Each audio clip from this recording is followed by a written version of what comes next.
कृष्ण अपने रास के लिए जाने जाते थे, जीवन का रस। शिव ने, जो हिमालय क्षेत्र में रहते थे, जब ये सुना तो शिव ने नाविक की पत्नी के कपड़े उधार लिए और रास देखने गए। ये स्त्री गुण की सबसे बड़ी तारीफ है।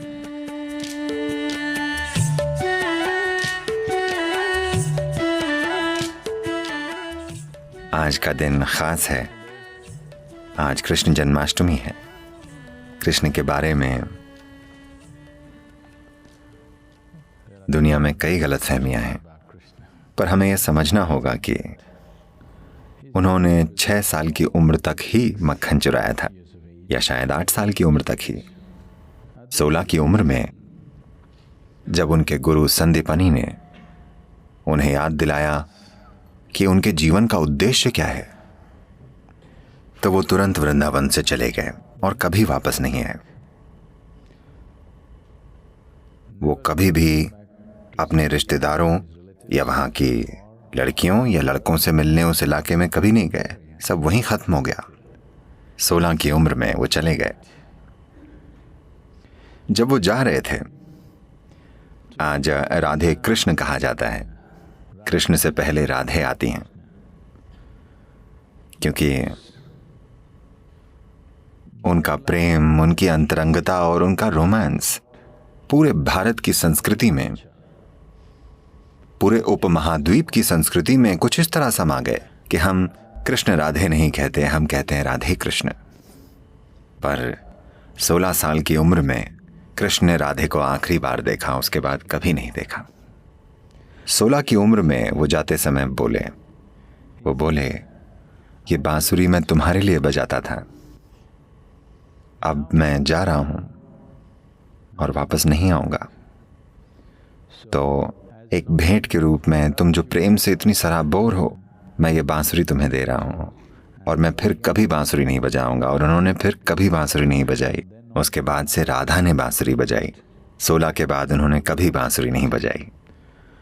16 से 21 तक वे ब्रह्मचारी बनकर रहे। उन्होंने संन्यास लिया, ब्रह्मचारी बने और जबरदस्त साधना की। इसके बाद उनका पूरा जीवन राजनीतिक प्रक्रिया और आध्यात्मिक प्रक्रिया का मिलन करवाने के लिए समर्पित था।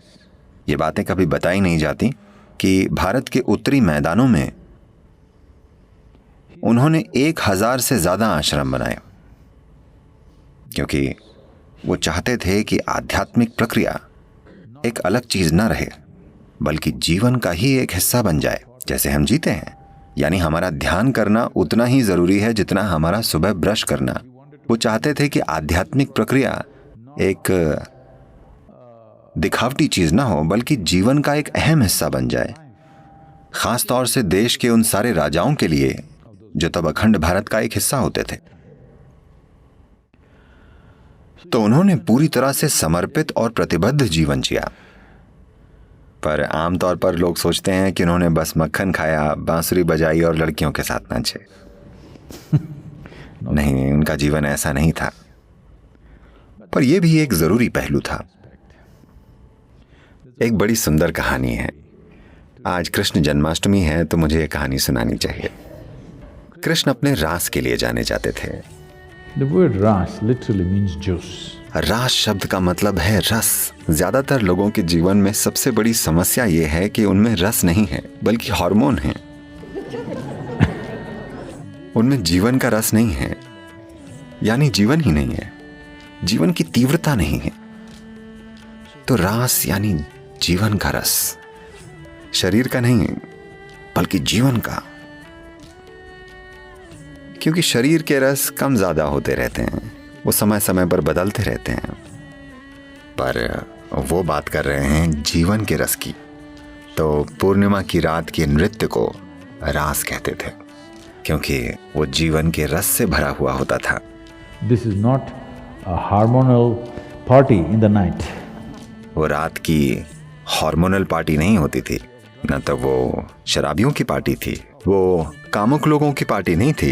ये उनकी पार्टी होती थी जो जीवन के आनंद से भरपूर थे। तो उसे रास कहा जाता था।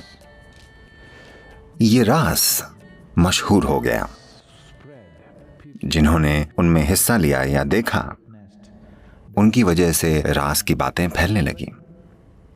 शिव ने, जो हिमालय क्षेत्र में रहते थे, इसके बारे में सुना कि यमुना के तटों पर कुछ अद्भुत हो रहा है, तो वो देखना चाहते थे। क्योंकि वो रास करने वालों में से नहीं है, वो तांडव करते हैं। आंखें बंद हों तो उन्हें आसपास का कुछ पता ही नहीं होता। वो नाचते हैं तो उनके आसपास कोई नहीं होता, ना आदमी ना औरत। वो वहां हो ही नहीं सकते, वो ऐसा नाचते हैं। तो जब उन्होंने इस नए नृत्य के बारे में सुना जहां रस बह रहा है, तो वो देखना चाहते थे। वो यमुना के तट पर पहुंचे और वो नदी पार करना चाहते थे। एक नाविक ने, जो वहीं मौजूद था, उसने देखा, क्योंकि शिव एक पुरुष हैं। शायद नहीं, शिव ही धरती के सबसे फिट देव हैं। हाँ? योग विद्या में, योग संस्कृति में कहते हैं कि वो 9 फीट लंबे थे। इसकी वजह यह है कि जब वे नीचे दक्षिण की ओर आए, दक्षिण भारत में, तो कहते हैं कि वो एक औसत औरत से 2 गुने लंबे थे। तो आमतौर पर उस समय दक्षिण भारत में औरतों का कद 4.5 से 5 फुट के बीच था। तो ये माना जाता है कि वो 8.5 से 9 फुट के बीच थे। तो वे एक पुरुष हैं, पूरे पुरुष, परम पुरुष। तो नाविक उन्हें देखकर बोला, आप बहुत ज्यादा ही पुरुष हैं, आप रास में ऐसे नहीं जा सकते। वहां बस एक ही पुरुष है, सिर्फ एक। वहां कृष्ण ही पुरुष हैं। इस तरह का आदमी वहां नहीं जा सकता। शिव बोले, तो अब मैं क्या करूं? वो बोला, कम से कम औरतों के कपड़े पहनकर जाइए। वो बोले, क्या मैं औरतों के कपड़े पहनकर जाऊं? वो बोला, वरना आप रास में नहीं जा सकते। तब वो बोले, अब मुझे औरतों के कपड़े कहां मिलेंगे? तब वो नाविक बोला, मैं अपनी पत्नी से कहता हूं, वो आपको अपने कपड़े दे देगी। आप उन्हें पहने और जाएं। रास में सही तरीके से हिस्सा लीजिए, एक स्त्री गुण की तरह, न कि पुरुष गुण की तरह। तो शिव ने नाविक की पत्नी के कपड़े उधार लेने का फैसला किया, जो उसने पहने हुए थे। मेरा मतलब, वो एक गरीब परिवार था। शिव ने देखा कि ये दूसरे जोड़ी कपड़े भी नहीं है। उसने वो कपड़े पहनने के लिए कहा था जो उस स्त्री ने पहने हुए थे। कहीं कहीं बड़ी सुंदर पेंटिंग्स हैं, शायद ये मधुबनी पेंटिंग्स हैं, जिनमें इनमें एक स्त्री का हाथ दरवाजे से बाहर है और शिव ऐसे कपड़े ले रहे हैं और रास में जाते हैं। ये कहानी कृष्ण के गुणगान करते हुए हमें ये बताती है कि अगर आपको रास को जानना है तो आपको स्त्री गुण को जानना होगा, नहीं तो आप रास नहीं जान पाएंगे। ये प्रकृति, ये स्त्री गुण की सबसे बड़ी तारीफ है, समझे आप?